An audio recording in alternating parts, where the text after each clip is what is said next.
Bapak Ibu dan teman-teman semuanya, apa kabar? Ya, saya berdoa, berharap kita semua tetap dalam keadaan yang baik dan bisa melewati apapun dalam kehidupan kita sampai hari ini. Semuanya hanya karena anugerah Tuhan, amin. Apapun itu kita tetap bisa bersyukur kepada Tuhan. Karena waktu kita bersyukur kepada Tuhan, kita akan semakin menyadari bahwa Tuhan gak pernah tinggalin kita loh. Dan Tuhan terus menyertai kita sampai hari ini, amin. Puji Tuhan kita bisa kembali bertemu lagi ya secara online ini di ibadah tengah minggu online GKKD Jakarta Utara. Dan kita akan segera memulai ibadah ini. Mari Bapak Ibu dan teman-teman semuanya kita bersatu dalam doa. Tuhan Yesus yang baik, terima kasih atas segala kemurahan-Mu dalam hidup kami. Sampai hari ini Tuhan, kami mendapati hidup kami hari ini semata-mata hanya karena anugerah-Mu saja. Biarlah malam hari ini kami memberikan waktu kami untuk bersekutu dengan Engkau, memuji menyembah-Mu, merenungkan firman-Mu, mendengarkan kebenaran firman-Mu yang menjadi pelita bagi kaki kami, yang menjadi terang bagi jalan kami, yang membuat kami bisa terus terbang tinggi bersama-Mu Tuhan. Terima kasih Bapa di surga, kami memulai ibadah ini, biarlah Engkau urapi, Engkau mau menyertai, dan Engkau yang mengambil alih seluruh ibadah online ini dari awal sampai akhirnya. Hanya di dalam nama Tuhan Yesus kami berdoa dan mengucap syukur. Haleluya, amin. Yes. Bapak Ibu dan teman-teman semuanya, firman Tuhan katakan bahwa firman Tuhan itu adalah pelita bagi kaki kita, amin, dan terang bagi jalan kita. Dengan apakah kita bisa memiliki dan mempertahankan kelakuan yang baik, yang bersih, yaitu waktu kita menjaganya sesuai dengan firman Tuhan, amin. Dan waktu kita hidup setiap hari, setiap waktu untuk mengalami firman Tuhan, maka kita akan Tuhan bawa untuk terus terbang tinggi bersama dengan Tuhan, amin.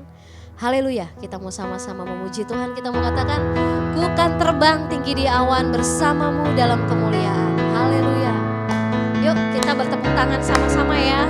Sambil bertepuk tangan kita mau nyanyi pujian ini. Firman-Mu Tuhan, pelita bagi kakiku. Janji-Mu terang bagi jalan-jalanku. Kebenaran-Mu menuntunku setiap hari. Ku menantikan-Mu, beri kekuatan baru. Ku kan terbang tinggi di awan bersama-Mu dalam kemuliaan. Sebab firman-Mu teguh menopang. Ku kan aman dalam-Mu Tuhan. Haleluya. Kita semua akan aman di dalam Tuhan, amin. Sebab firman Tuhan yang menopang dan menjaga setiap langkah kehidupan kita setiap hari. Haleluya, yes.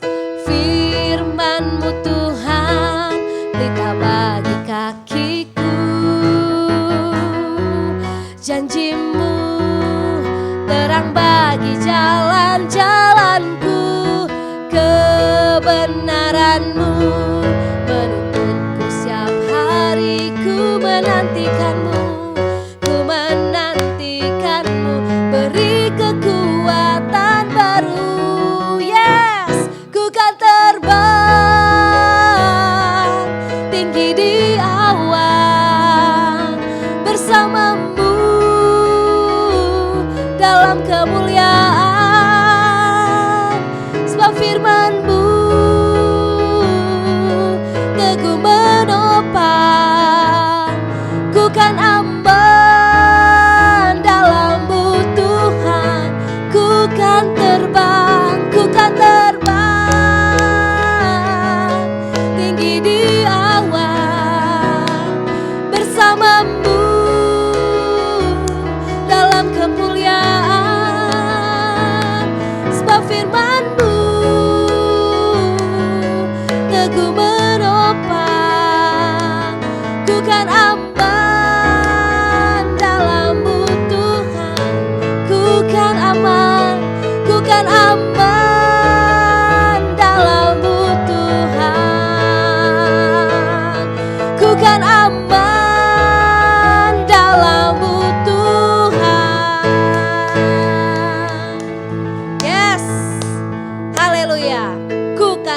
Tuhan, di dalam-Mu Tuhan. Ya, kita akan mendengarkan firman Tuhan malam hari ini dan kita bersama-sama saat ini untuk meneduhkan hati kita di hadapan Tuhan, menyembah Dia dan percaya bahwa Dia ajaib dan berkuasa dan kerajaannya tak tergoncangkan sekalipun dunia ini sedang mengalami banyak goncangan. Sebab itu biarlah malam hari ini kita berlindung di dalam kasih setia Tuhan, sehingga hidup kita tak tergoncangkan oleh apapun. Kita tercover oleh anugerahnya yang ajaib dan besar atas setiap kita. Haleluya Tuhan. Yes.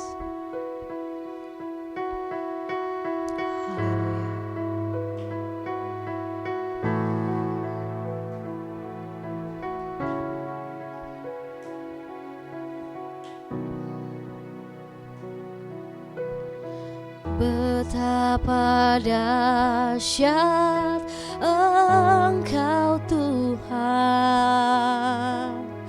Pencipta segala yang ada, dulu sekarang sampai selamanya.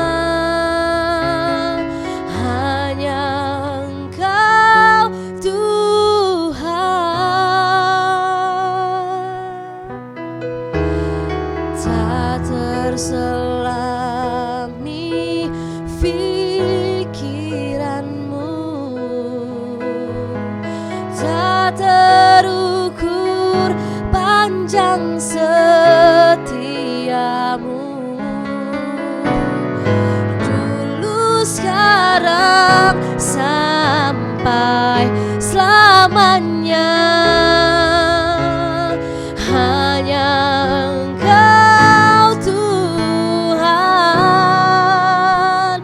ku sembah Engkau Yesus. Hanya Engkau Allah di hidupku,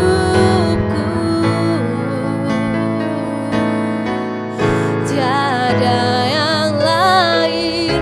Hanya Engkau Tuhan selamanya.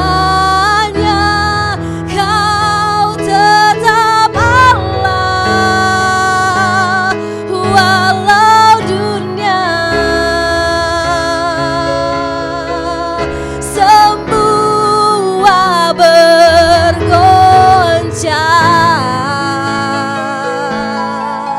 saat tergoyahkan Kau tetap Allah.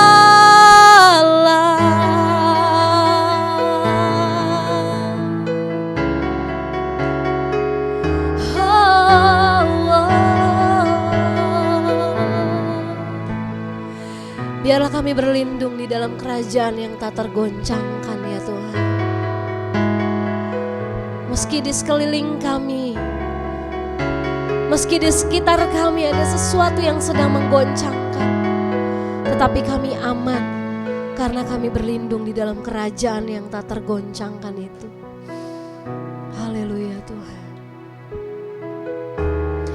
Betapa dahsyat Engkau Tuhan, Pencipta segala yang ada, dulu sekarang sampai selamanya. Hanya Engkau Tuhan, tak terselami pikiranmu, tak terukur panjang setia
tak tergoyahkan, Kau tetap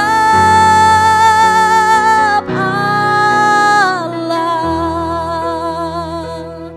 Kau tetap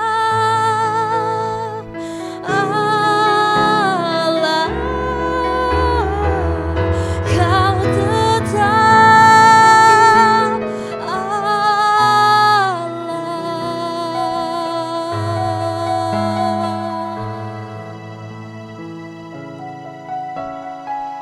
selamanya Kau tetap Allah kami Tuhan.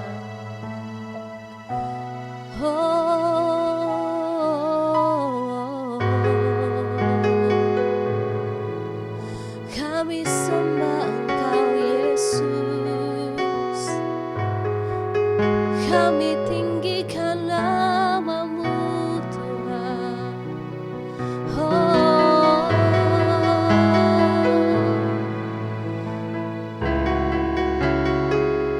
Haleluya Tuhan.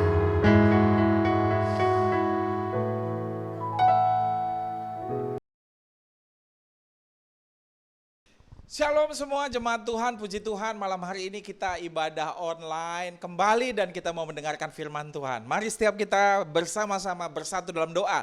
Tuhan, terima kasih, kami bersyukur buat kebaikan-Mu, kami percaya bahwa Engkau hadir di tengah-tengah ibadah online kami malam hari ini, dan firman Tuhan dibagikan dengan penuh kuasa, dan setiap kami yang mendengar akan dilawat Tuhan, diberkati Tuhan oleh firman Tuhan.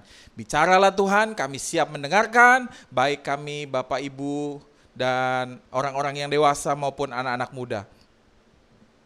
Di dalam nama Tuhan Yesus kami berdoa. Haleluya, sama-sama katakan amin, puji Tuhan. Kita berjumpa di ibadah online malam hari ini dan kita mau mendengarkan firman Tuhan. Mari kita baca firman Tuhan dari Hakim-Hakim 6 ayat 1-13. Tetapi orang Israel melakukan apa yang jahat di mata Tuhan, sebab itu Tuhan menyerahkan mereka ke dalam tangan orang Midian 7 tahun lamanya. Dan selama itu orang Midian berkuasa atas orang Israel. Karena takutnya kepada orang Midian itu, maka orang Israel membuat tempat-tempat perlindungan di pegunungan, yakni gua-gua dan kubu-kubu. Setiap kali orang Israel selesai menabur, datanglah orang Midian, orang Amalek, dan orang-orang dari sebelah timur, lalu maju mendatangi mereka. Berkemahlah orang-orang itu di daerah mereka, dan memusnahkan hasil tanah itu sampai ke dekat Gaza, dan tidak meninggalkan bahan makanan apapun di Israel, juga domba, atau lembu, atau keledai pun tidak. Sebab orang-orang itu datang maju dengan ternaknya dan kemahnya, dan datangnya itu berbanyak-banyak seperti belalang. Orang-orangnya dan unta-untanya tidak terhitung banyaknya. Sekaliannya datang ke negeri itu untuk memusnahkannya. Sehingga orang Israel menjadi sangat melarat oleh perbuatan orang Midian itu. Lalu berserulah orang Israel kepada Tuhan. Ketika orang Israel berseru kepada Tuhan karena orang Midian itu, maka Tuhan mengutus seorang nabi kepada orang Israel yang berkata kepada mereka, "Beginilah firman Tuhan Allah Israel, Akulah yang menuntun kamu keluar dari Mesir, dan yang membawa kamu keluar dari rumah perbudakan. Aku melepaskan kamu dari tangan orang Mesir, dan dari tangan semua orang yang menindas kamu. Bahkan aku menghalau mereka dari depanmu, dan negeri mereka kuberikan kepadamu. Dan aku telah berfirman kepadamu, Akulah Tuhan, Allahmu. Maka janganlah kamu menyembah Allah orang Amori, yang negerinya kamu diami ini. Tapi kamu tidak mendengarkan firmanku itu." Kemudian datanglah malaikat Tuhan dan duduk di bawah pohon terbantin di Ofra, kepunyaan Yoas, orang Abiezer. Itu sedang Gideon anaknya mengirik gandum dalam tempat pemerasan anggur, agar tersembunyi bagi orang Midian. Malaikat Tuhan menampakkan diri kepadanya dan berfirman-Nya kepadanya, "Demikian, Tuhan menyertai engkau ya pahlawan yang gagah berani." Jawab Gideon kepadanya, "Ah, Tuanku, jika Tuhan menyertai kami, mengapa semuanya ini menimpa kami? Di manakah segala perbuatan-perbuatannya yang ajaib, yang diceritakan oleh nenek moyang kami kepada kami ketika mereka berkata, "Bukankah Tuhan telah menuntun kita keluar dari Mesir? Tetapi sekarang Tuhan membuang kami dan menyerahkan kami ke dalam cengkraman orang Midian." Ya, Bapak, Ibu, Saudara, dan rekan-rekan muda, kita dengar firman Tuhan kebenaran bahwa satu kali orang-orang Israel melakukan yang jahat di mata Tuhan. Akhirnya Tuhan menyerahkan orang Israel kepada orang-orang Midian. Ya, kepada orang-orang Midian 7 tahun lamanya. Sampai ada satu orang yang dianggap Tuhan adalah pahlawan gagah perkasa, namanya Gideon. Dan Gideon ini yang dianggap gagah perkasa ini juga mengalami ketakutan.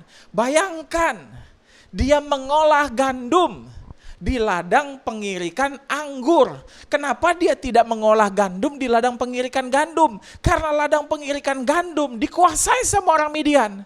Jadi dia ketakutan. Yang ada ladang pengirikan anggur. Makanya ada pepatah dibilang kayu nggak ada rotan pun jadi. Rotan tak ada akar pun jadi gitu ya. Ya udah, apa yang ada. Banyak alat-alat yang tidak cocok.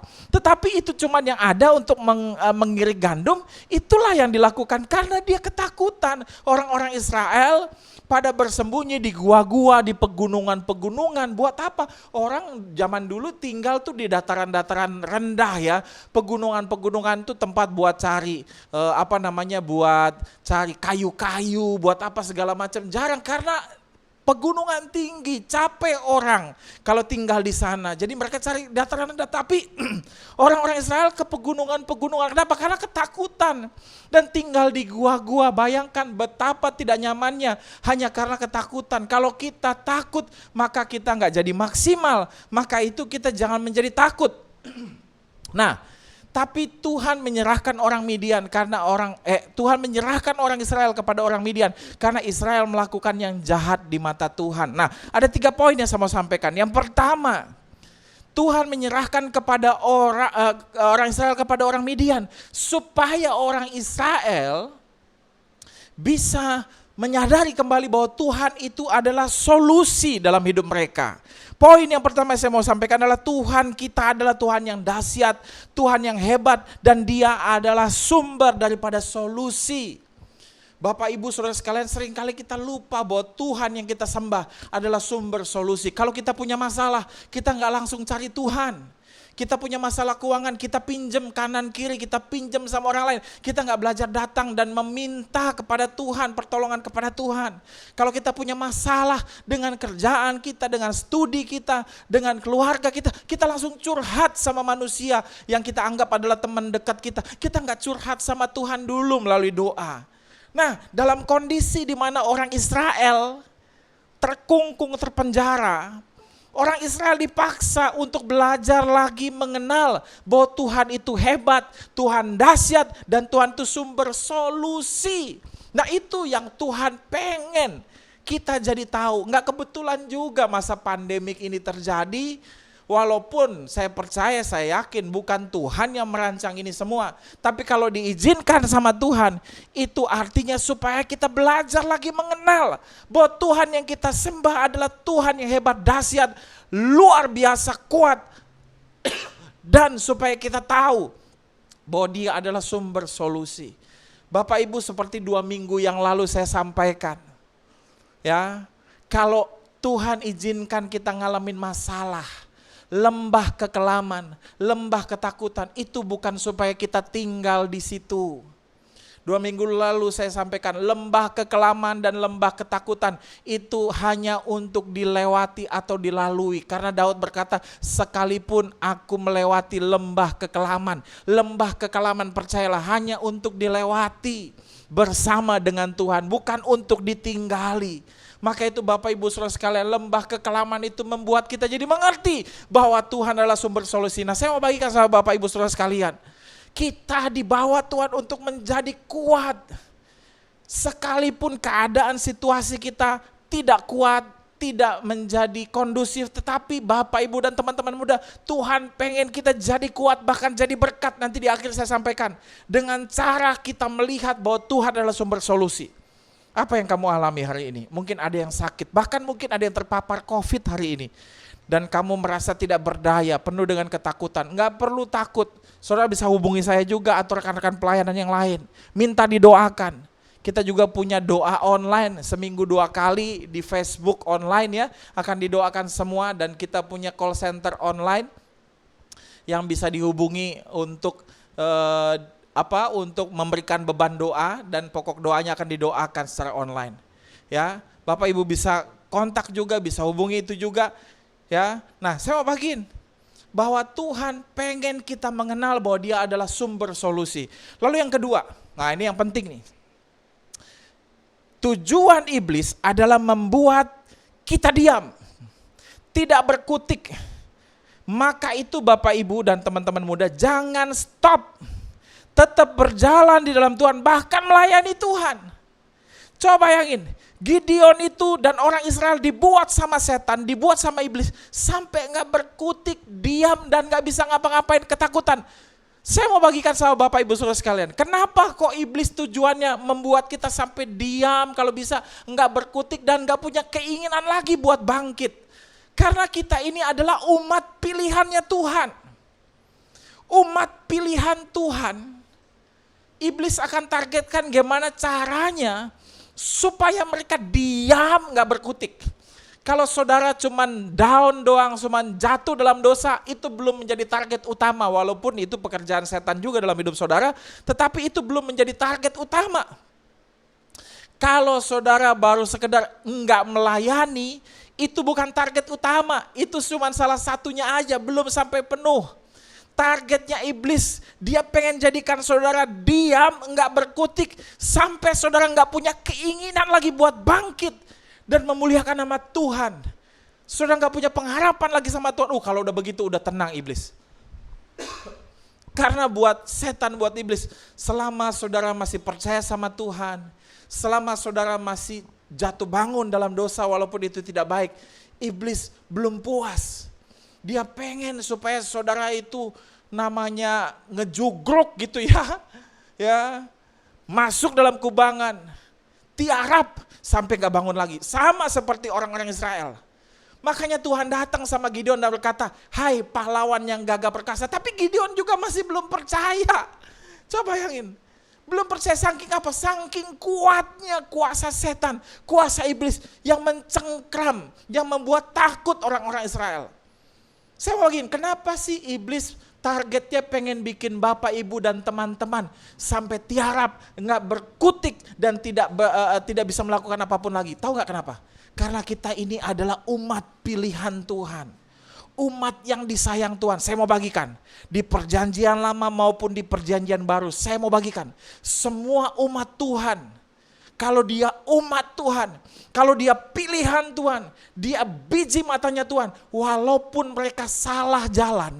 Salah jalannya itu bisa dipakai sama Tuhan untuk bisa memuliakan Tuhan. Jadi gak usah takut karena kita ini umat pilihan Tuhan. Bayangin kalau kita salah jalan aja ya. Tapi tetap ketika kita salah jalannya itu bisa dipakai untuk kebaikan bagi Tuhan dan bagi kerajaan Tuhan. Wow, gimana kalau kita jalan yang benar? Ya gak? Maka itu iblis pengen kita gak berkutik, diem, gak ngapa-ngapain. Saya ada banyak temukan anak Tuhan yang dulu hebat-hebat melayani, tapi hari ini nggak ngapa-ngapain, nggak punya gairah lagi ngomongin firman. Lu ngapain sih ngomongin firman Tuhan? Lu kalau mau tahu dulu gua tuh hebat begini-begini, tapi sekarang mah nggak usah ngomongin Tuhan. Hari ini saya bilang ya ampun, nggak ada lagi taringnya. Bahkan dia kecewa sama Tuhan. Kenapa? Ya karena itu targetnya iblis. Jadi selagi kita masih bisa bergerak sekalipun kita salah jalan. Karena kita ini umat pilihan Tuhan, umat kesayangan Tuhan. Sekalipun kita salah jalan, Tuhan bisa buat jadi kebaikan. Itulah luar biasanya, powerfulnya umat pilihan Tuhan. Maka itu ayo kita dipanggil untuk menjadi kuat. Bapak Ibu saya sedikit cerita, beberapa hari yang lalu ya, seminggu yang lalu lah. Saya tuh banyak nge-review YouTube tentang Israel. Dan saya pelajari ternyata Israel itu pernah mengalami perang 6 hari melawan negara-negara Liga Arab. Ada 10 negara Arab melawan satu negara Israel yang waktu itu Israel itu masih bayi sebenarnya sebagai negara. Ya baru merdeka beberapa jam. tapi sudah sudah diserang sama Mesir, sama Syria, sama Kuwait, sama Yordania. Nah, Bapak Ibu, waktu itu negara Israel kecil. Ya, tahun-tahun 48 kalau nggak salah. Negara Israel kecil dan itu sangat kecil waktu dia merdeka. Tidak sebesar yang sekarang. Dia diintimidasi sama Mesir, sama ini semua segala macam. Tapi akhirnya Israel meeting dan dia menyerang negara Mesir. Mesir akhirnya bandar udaranya porak-poranda. Tetapi Mesir tidak mau kalah, dia tetap menyerang Israel dan mengatakan propaganda bahwa Israel pasti bisa kalahkan. Tapi sebenarnya udah hancur waktu itu Mesir. Israel udah mengalami kemenangan. Tapi karena Yordania, waktu itu ada satu negara Yordania juga pengen menyerang Israel, tapi udah diancam sama Israel. Jangan ikut campur, dia bilang gitu. Kalau ikut campur kami akan serang juga kamu. Tetapi Yordania dipanas-panasi sama Mesir. Mesir bilang kita pasti bisa mengalahkan. Saya aja udah menang nih. Padahal lagi kalah waktu itu Mesir. Udah kalah sama Israel. Tapi propaganda supaya yang lain pada ikut nyerang gitu ya. Tapi Yordania tuh udah dibilang jangan macam-macam katanya ya. Blunder juga sebenarnya Israel. Ini berani juga ngelawan. Bisa menang atau kalah nih, jangan-jangan kalau Yordania juga nyerang. Tapi akhirnya Yordania nyerang juga. Tapi Israel tuh dia bilang jangan ikut-ikutan. Tapi karena blundernya Yordania, ikut-ikut nyerang ke Israel, apa yang terjadi? Akhirnya Israel maju perang melawan Yordania, Yordanianya mundur. Dan apa yang terjadi? Akhirnya Israel bisa menguasai kota-kota yang dulu pernah mereka kuasai di zaman Alkitab. Mereka bisa menguasai kota Yerusalem, mereka begitu histeris. Sampai pasukan-pasukannya itu berdiri di depan tembok ratapan dan menangis.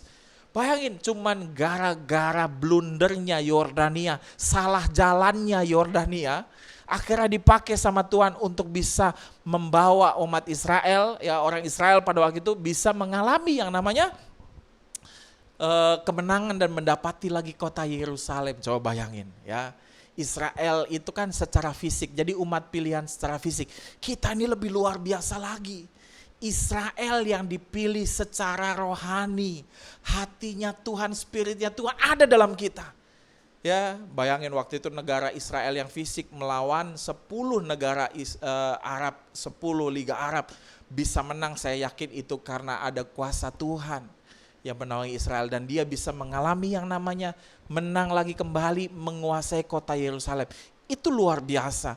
Coba bayangin, jangan pernah takut kalau kita dalam Tuhan. Kita kan belajar ya, dengar Tuhan, kadang-kadang kita bisa salah, gak perlu takut, tetap jalan, tetap bergerak, bahkan tetap melayani Tuhan. Sometimes kita down, sometimes kita jatuh, tetap bangkit. Karena tujuan daripada iblis pengennya kita jatuh, down, tidak berkutik dan diam dan tidak ingin bangkit lagi. Itu tujuan iblis, maka itu jangan diam. Tetap berjalan dalam rencana Tuhan, dalam panggilan Tuhan. Itu yang bulan ini kita sedang jalani, tetap dalam panggilan Tuhan. Yang terakhir, yang ketiga. Ya, yang pertama tadi Tuhan kita sumber solusi. Yang kedua, jangan diam, tetap berjalan dalam Tuhan. Yang ketiga, keep humble. Mau dengar nasihat, masukan, sehingga pada waktunya Tuhan butuh kita siap jadi alatnya Tuhan yang siap dipakai. Ya, Gideon ini waktu dipanggil Tuhan gak langsung perang. Dia 3 kali nolak Tuhan. Tuhan, malahan Tuhan dilawan sama dia. Tuhan, katanya Tuhan begini, begitu. Mana buktinya, digituin loh Tuhan. Ya, sampai dia minta nguji Tuhan 3 kali. Kalau saya jadi Tuhan, saya pites itu Gideon. Ya, langsung mencret dia.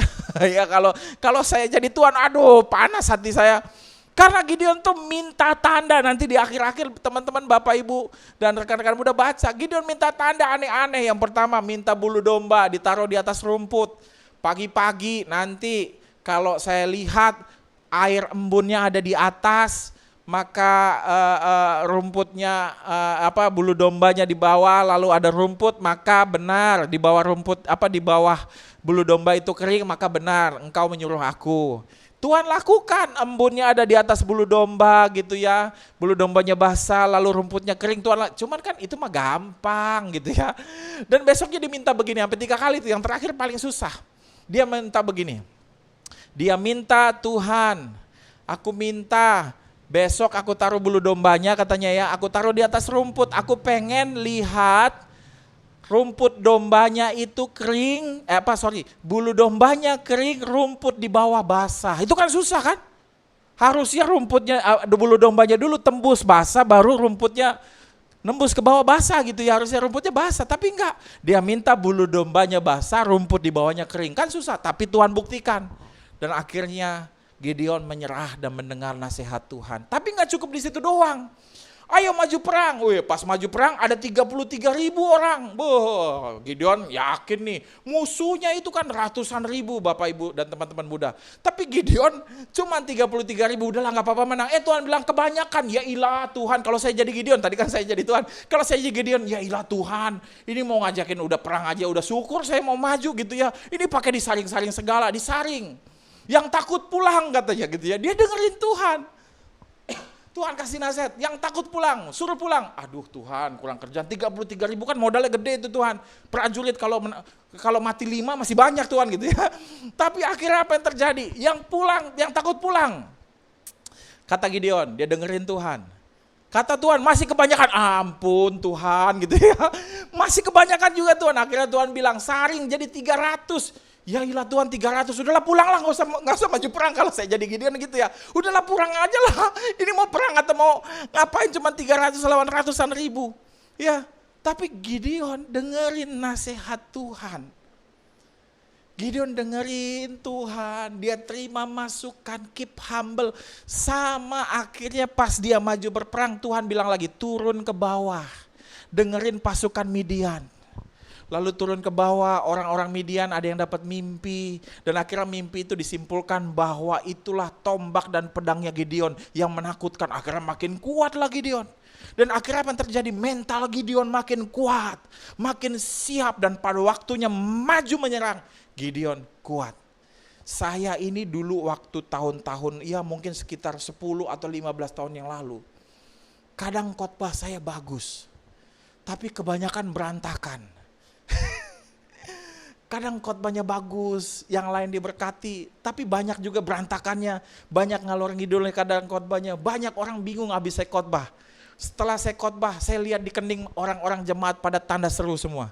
Tanda seru.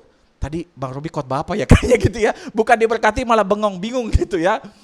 Tapi hari-hari ini saya temukan bahwa khotbah saya makin hari makin baik, makin bagus, makin tajam juga untuk menjadi panggilan seorang gembala yang berkhotbah. Karena apa?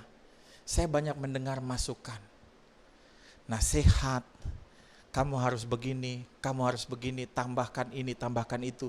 Sehingga pada waktunya Tuhan mau pakai saya bisa siap dipakai sama Tuhan. Dulu saya minder sekali ketika khotbah di hadapan orang-orang yang lebih tua. Tapi saya belajar mendengarkan nasihat, belajar mendengarkan masukan. Keep humble. Hari-hari ini ketika khotbah di hadapannya lebih tua, itu menjadi sesuatu yang biasa saja. Karena memang itulah menjadi bagian saya. Bukan biasa saja firman Tuhannya maksud atau apapun, tapi maksudnya sudah menjadi sesuatu yang tidak menakutkan lagi buat saya. Ya, Bapak Ibu dan rekan-rekan muda, belajar untuk kita keep humble. Kita mendengarkan orang, nasihat orang, masukan orang, sehingga kita akhirnya banyak masukan, kita menjadi lebih baik, dan pada waktunya Tuhan memakai kita menjadi alat yang siap dipakai sama Tuhan. Saya punya seorang rekan pelayanan yang dulu kalau menjadi WL suaranya selalu mengambil suara di awal selalu fales. Tapi akhirnya dikasih masukan sana, masukan sini, selalu mendengar. Lalu kita arahkan yuk ikut kursus aja, kursus vokal, dia ikut. Dan hari ini saya lihat dia gak pernah kesulitan lagi untuk mengambil suara di awal sesuai dengan nada dan minim fales. Tapi tahun lalu sering kali mendengar masukan falas-falas, dan teman-teman Bapak Ibu Saudara sekalian, saya pernah jadi WL, kalau dengar kata falas dari orang lain itu rasanya hatinya pedih, perih, seakan-akan teriris-iris, ya ampun gitu ya, lebay banget saya ya. Tapi benar begitu. Ya, kalau pelayan melayan di WL, wah suara lu falas banget. Waduh, itu kayaknya harga diri yang jatuh ya. Bukan harga bawang, bukan harga cabai, tapi harga diri kita kayak jatuh banget kalau kita jadi WL. Iya, tapi hari ini kalau dia banyak mendengar nasihat, puji Tuhan dia bisa melewati dan bisa lebih baik lagi. Puji Tuhan. Kita punya seorang pemusik yang dulu waktu main gitu ya, selalu berisik, selalu ini semua segala macam. Tapi karena latihan, kasih masukan, mendengarkan, hari ini mainnya jadi lebih tenang, lebih halus, lebih baik, dan lebih enak didengar. Itu karena apa? Karena kita mau mendengar. Nah, saya mau bagiin tadi, yang terakhir, kenapa orang gak bisa jadi berkat? Karena dia nggak mau humble, nggak mau dengar, nggak mau terima menjadi masukan, nggak mau belajar, dan akhirnya waktu Tuhan butuh dia untuk dipakai menjadi alat Tuhan, dia nggak siap. Nah Bapak Ibu, Gideon siap dipakai Tuhan. Kenapa? Karena Gideon tetap menjadi humble, dengar-dengeran sama Tuhan. Maka itu kalau kita dipanggil, mau dipanggil menjadi kuat dan menjadi berkat, kita harus belajar dengar-dengeran sama Tuhan, dengar-dengeran sama pembimbing rohani kita, sama pemimpin rohani kita. Bahkan kadang-kadang saya sebagai pemimpin jemaat, dengar-dengeran sama jemaat yang saya layani. Saya harus belajar juga rendah hati, dengerin kadang-kadang. Enggak semua masukan saya yang harus saya dengerin atau mereka dengerin doang. Tapi saya pun belajar mendengarkan dari mereka. Siapa tahu suara Tuhan muncul dari mereka juga. Itu pesan saya malam hari ini. Semoga kita bisa dikuatkan, semoga kita bisa diberkati. Puji Tuhan, mari kita berdoa. Bapa terima kasih buat kami semakin percaya bahwa Tuhan adalah sumber solusi dalam hidup kami. Buat kami juga percaya Tuhan, haleluya, bahwa kami tidak mau menjadi diam. Di masa pandemik ini kami tidak mau menjadi mundur. Bahkan kami rindu Tuhan menjadi berkat. Bahkan kami mau dengar suara Tuhan. Kami mau terima nasihat dari Tuhan. Kami mau dibimbing, dipimpin supaya kami siap menjadi alat Tuhan yang siap dipakai oleh Tuhan pada waktunya. Terima kasih Bapak, terima kasih. Kami mengucap syukur dan di dalam nama Tuhan Yesus, mari Tuhan, kami mau datang kepada Tuhan. Bagi Bapak, Ibu, Saudara yang siapapun yang mau menerima Tuhan Yesus sebagai Tuhan dan Juru Selamatmu dalam hidupmu, mari angkat tanganmu di tempat. Ikuti doa saya dengan suara yang keras, katakan, Tuhan Yesus, ampuni saya orang berdosa. Saat ini Tuhan, saya buka hati saya. Saya mengundang Engkau Tuhan Yesus, masuk dalam hati saya. Jadilah Tuhan dan Juru Selamat dalam hidup saya. Tuhan Yesus, saya percaya Engkau sudah mati di kayu salib dan bangkit pada hari ketiga untuk menebus setiap saya, menebus setiap dosa saya, dan menyembuhkan segala sakit penyakit saya. Saya percaya Tuhan Yesus, saya sudah diselamatkan. Terima kasih Tuhan Yesus, di dalam nama Tuhan Yesus saya berdoa dan mengucap syukur. Sama-sama kita katakan, amin. Puji Tuhan, ibadah kita selesai malam hari ini. Dan sampai ketemu di ibadah online minggu depan. Tuhan Yesus memberkati setiap kita. Puji Tuhan.